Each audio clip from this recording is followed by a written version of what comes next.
Nataša, se upravičujem, ker sem vas vznemiril s tem mojim videom, da sem mamin sinko, namreč napisali ste kar 10 komentarjev, tako da res se opravičujem.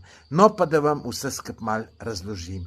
Lejte, pišete in očitate mi nesamostojnost.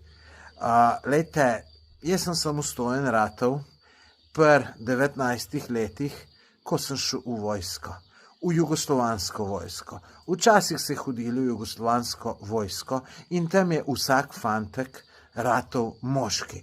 In tako da mislim, da sem tudi jaz ratal. Čeprav sem bil že prej samostojen, ker lejte, sem hodil z taborniki na morje, pa tako naprej, tako da mislim, da samostojnostjo ni samo nikoli problem. In lejte, če bi bil jaz tako zelo nesamostojen, kako pol mislite, da grem za en mesec sam na potovanje?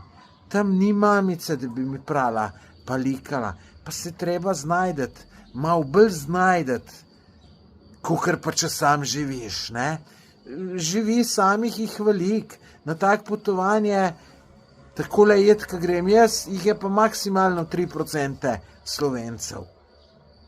No, potem vam še lahko povem, ko sem bil star 23 let, sem začel delati objekt v Trebnjem, 30x15 velik, za tiste čase je bila to orang stavba, in sem v 3 letih naredil diskoteko.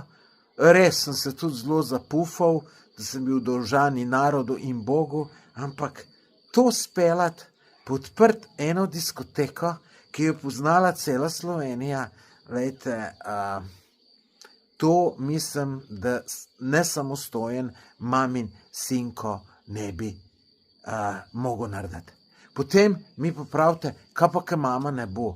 Je tako ste to napisali, kaj pa moje mame ne bo več, da bom jaz pa umrl, ali kaj.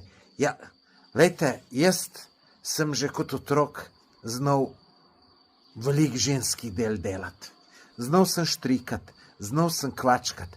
Štrikati sem znal tako dobro, da sem znal peto narediti, če sem nogavico štrikal. To zelo malo ljudi zna narediti. Delal sem gobeline, kuhal sem, spekel slaščice, tako da, lejte, z mojo samostojnostjo nimam problemov.